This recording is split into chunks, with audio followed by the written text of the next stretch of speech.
Welcome, Jeremy, to DIFC, to Dubai. Today is Finance Day at COP28. You are a senior representative of the IIF during this COP happening here in Dubai. And we have, our podcast today to talk a bit about your perspectives, your views, your thoughts so far. So love to understand what's your initial impression of the first couple of days. What are your takeaways? What is the progress and the priorities of the financial industry? Wonderful. Thank you so much for the invitation. It's great to be here with you. And I think it's already been an amazing few days here at COP28 in Dubai, a number of really noticeable and significant developments, both in terms of the core negotiations, but also the array of activities from non-state actors, including financial institutions, happening in and around the conference. But maybe before we get into that, we can just step back a little bit and set the context for which this meeting is happening. So obviously we are at the 28th of these meetings, but one might say that the international context has perhaps hardly been more difficult in the history of all of these meetings. I mean, we are facing really a polity crisis environment, some serious geopolitical constraints, conflict in a number of jurisdictions, market volatility. I mean, all these factors are creating a difficult backdrop for financial institutions seeking to support the transition, especially in emerging markets. And I think the emerging markets perspective here at COP is really critically important. I think going into next year, we're perhaps seeing policy uncertainty globally going to really an all-time high. And we'll be having elections in 40 jurisdictions. On top of this, we're seeing record debt levels, definitely all creating an additional layer of complexity for financial institutions.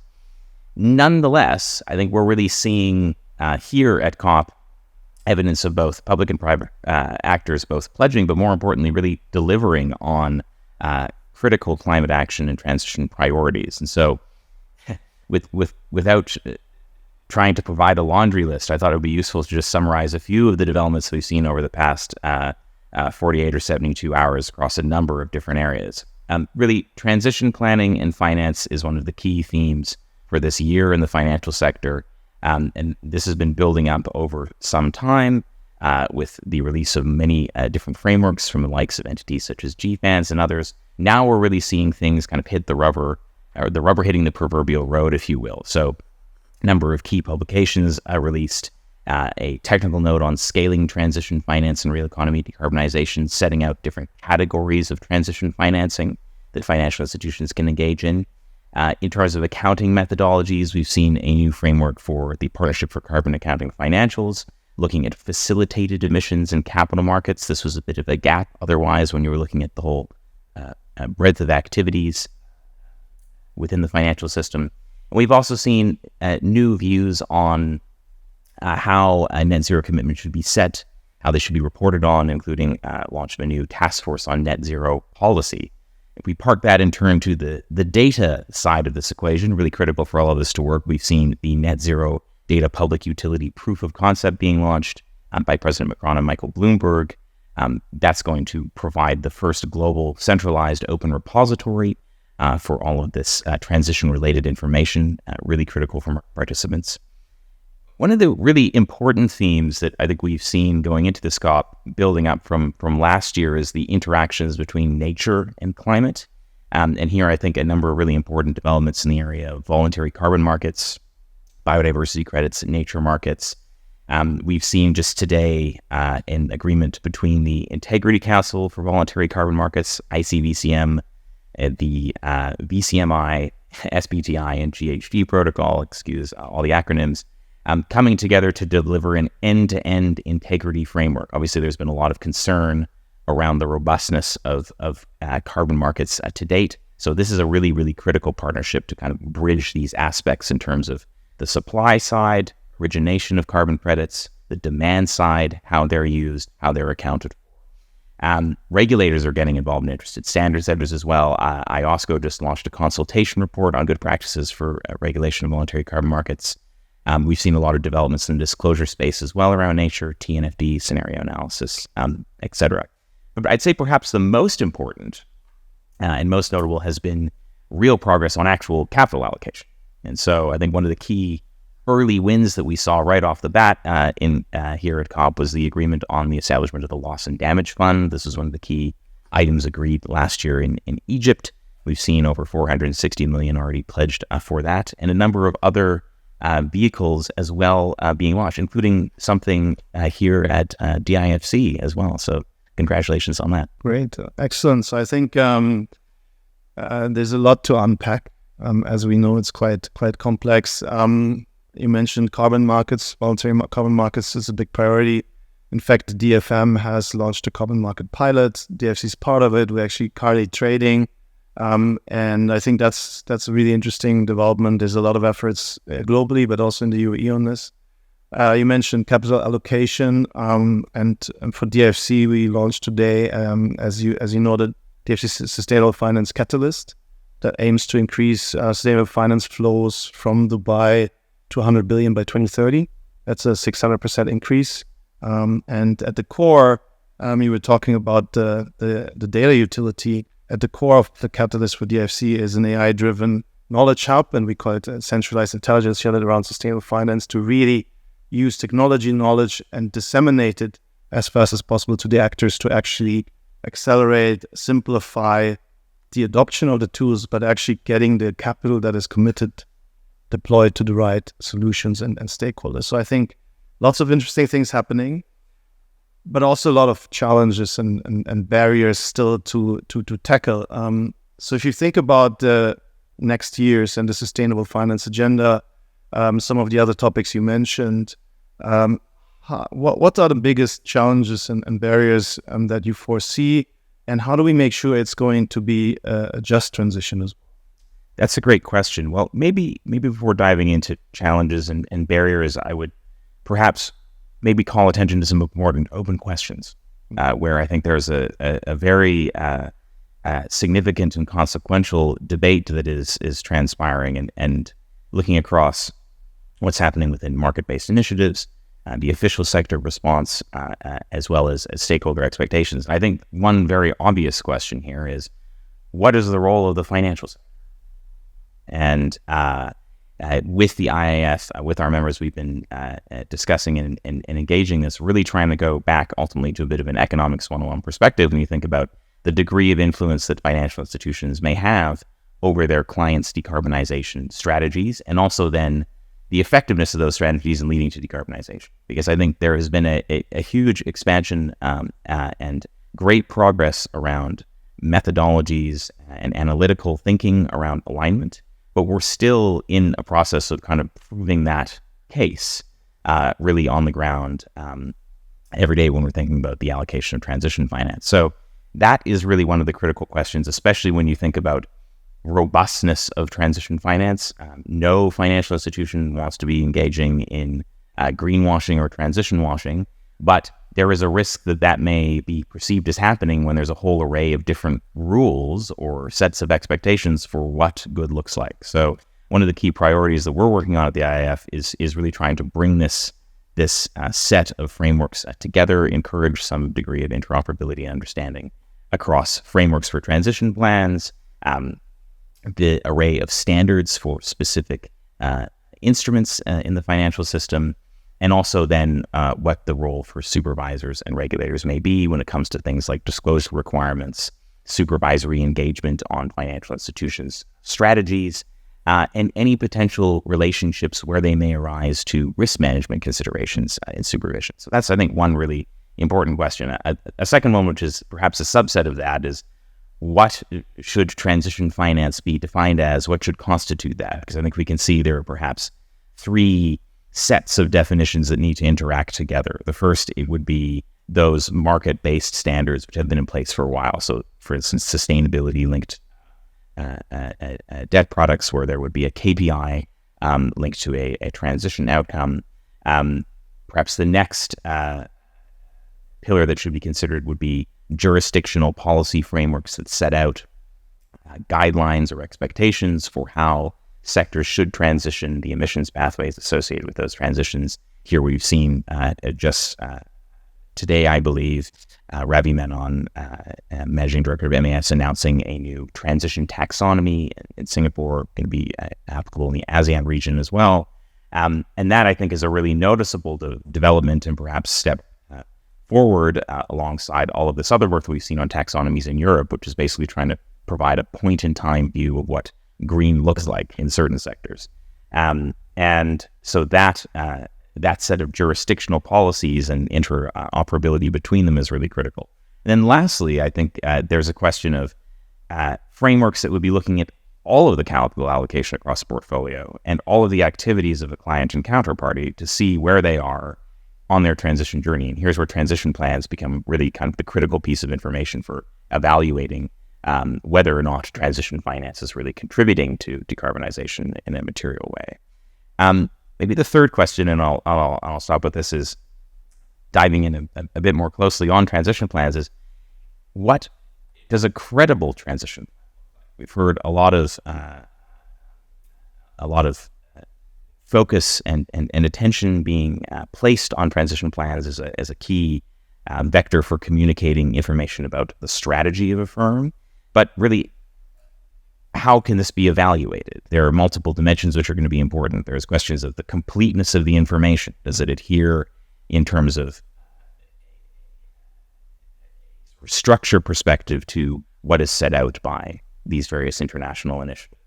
But then in addition to that, there are all of these areas where some subjective judgments and individual kind of evaluations are required. For instance, if we think about the scientific aspects of that credibility, does this really align with net zero?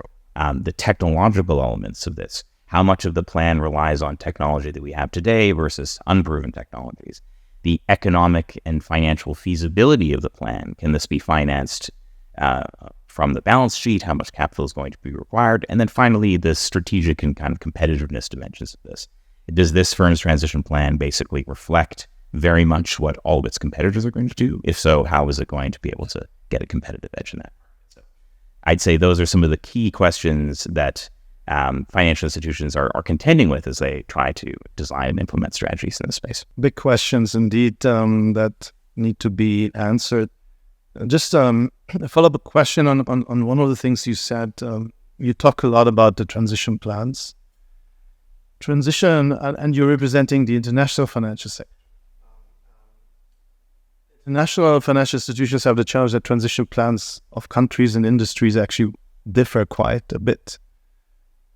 How do the current developments, the frameworks reflect this in terms of different pathways, different pace, different starting positions?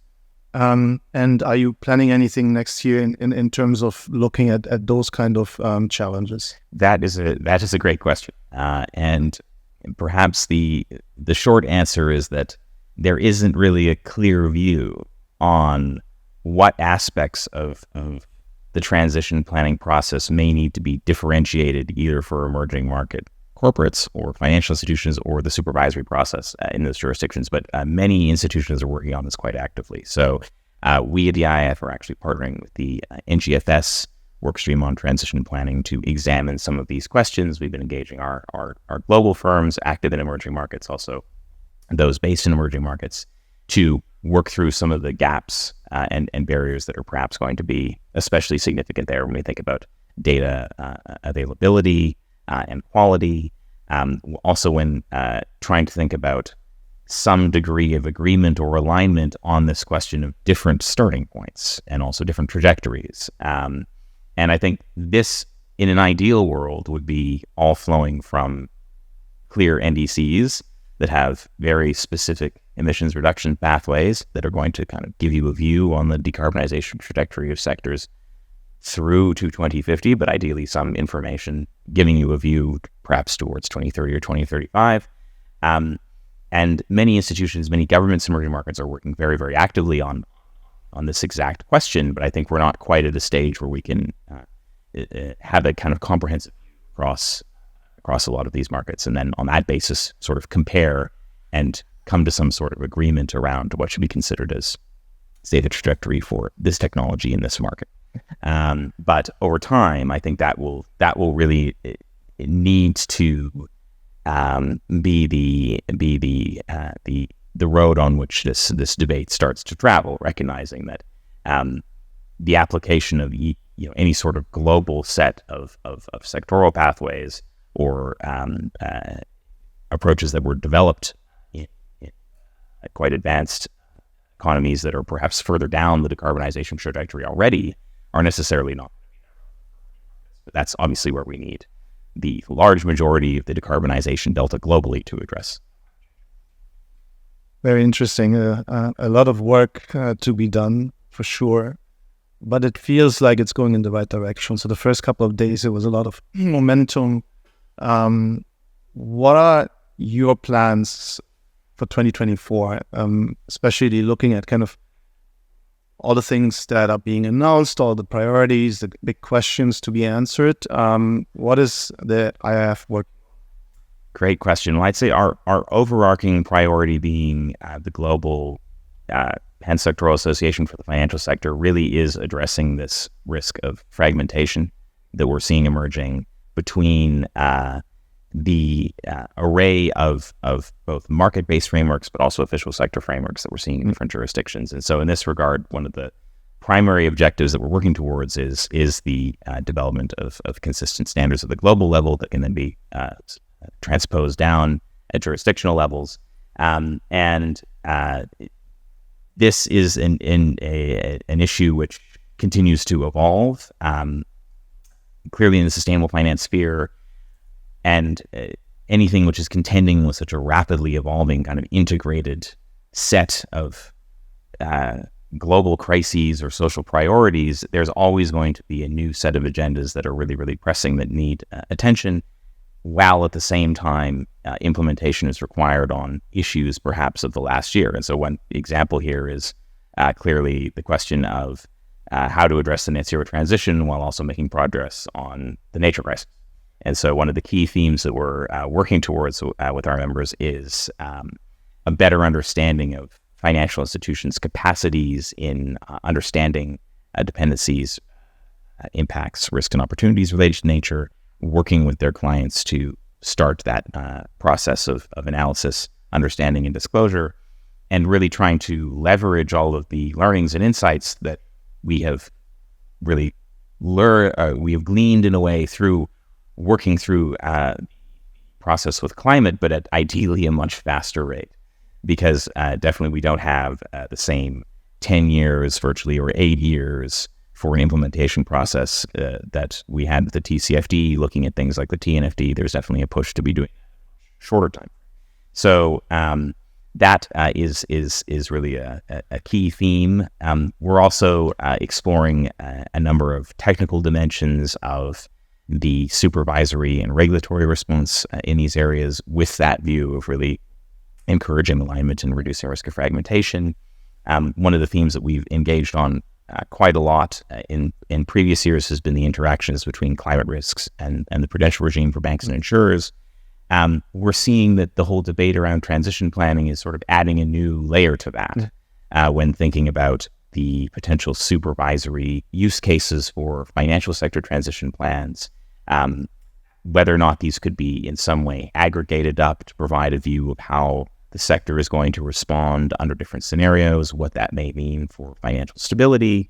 So we'll be engaging with our members to work through some of those questions, and also with standard setters and regulators.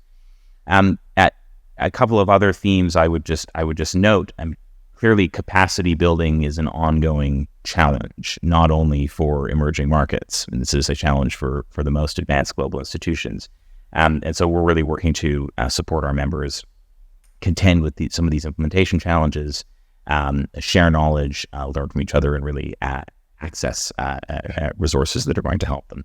I would return as well to the question of carbon markets. The IIF is serving on the board of the Integrity Council for Voluntary Markets. And as we see this emerging as a concern, definitely in the securities market space, but in commodities, but perhaps in other dimensions of the supervisory sector policy landscape, will be engaging there as well, because evidently there is no net zero without some degree of the carbon market in place. That is going to provide the net. It's a question of, well, who should be allocated access? How can we develop markets that really scaling? How can we support development of removals technologies, while also ensuring that there isn't just a massive constraint or tightening on the capital that would be going to emerging market climate finance through existing carbon structures. Amazing, like a lot of things to look forward to. Capacity building is one of the topics that always comes up as a big priority for the DIFC as well, and our DIFC Academy. Part of the catalyst, we announced that we're going to train 1 million sustainability leaders by 2030. We partnered with the likes of the UNDP, SDG Academy, other partners as well, and maybe there's some synergies that we can also look into with you. In terms of another question I had, obviously the largest financial institutions are members of your organization, and so there's a lot of power behind your membership. So how are you leveraging the members? What are you doing with them to actually accelerate and drive this transition forward? That's a great question. Well, I mean, perhaps what we're doing here at COP28 is one of the clearest examples of that. So we are engaging very, very closely with our members in support of their activities, in support of their advocacy activities, their engagements, profiling their thought leadership, really conveying these messages with the aim of clearly conveying the support of the financial sector for a robust framework for a fast response to climate change and really addressing that issue of social dimensions of the transition. And I think looking at what we're seeing right now developing within negotiations, obviously, it's hard to predict where we will end up on some of the more significant core negotiation items like the response to stock take. But definitely the financial sector, every conversation that I've been having here with financial sector representatives has really reaffirmed the importance of getting this right at the global level and setting the framework that can then provide that investor confidence no matter then what happens with this level. It's perhaps more uncertain environment that we're seeing in some key jurisdictions. So definitely the UNFCCC process has never been more important, providing that linchpin for global cooperation, where we're seeing some other platforms perhaps not being able as quickly. So definitely that's a critical area. I would say outside of COP, we are engaging very closely with the likes of the Financial Stability Board, the Basel Committee, IIF, IOSCO, standard setting bodies, but also the kind of broader multilateral architecture, and with MDBs on topics such as sovereign debt policy.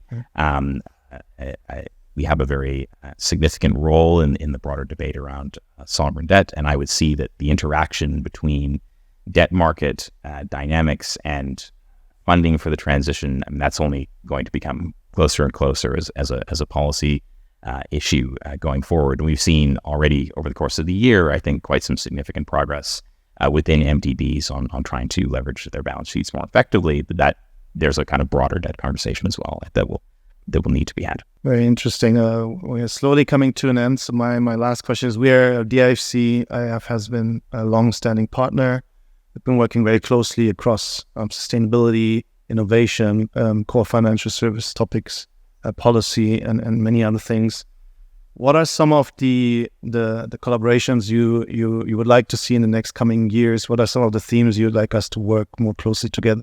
Well, that's a great question. And maybe just going back to what you were just mentioning, I think really the focus on innovation, financial technology, but also in perhaps a more close examination of where different parts of the innovation landscape when we think about financial services can really be oriented towards sustainability outcomes. I think we've seen a lot of really interesting work in the space. We obviously have a large digital finance practice at the IIF examining some of these issues, but it's becoming more and more evident to me that there is going to be a perhaps more consumer-facing kind of innovation agenda around sustainability. And I think there's a lot of really interesting examples of that here in Dubai and also in the region. I think turning to the question of emerging markets, obviously, Dubai DIFC has a really significant role in channeling capital across the region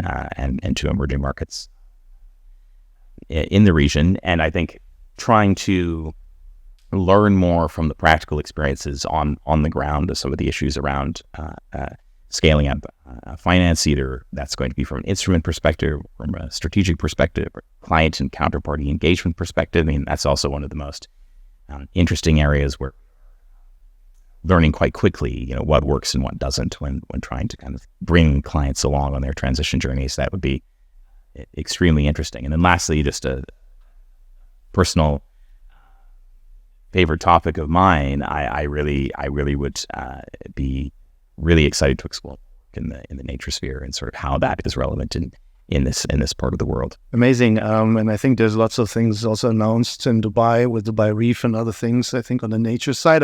Jeremy, it's been a pleasure. I think great insights. Great to have you here. And even more looking forward to working with you on all of these topics going forward. Thank you so much for the time. Thanks so much.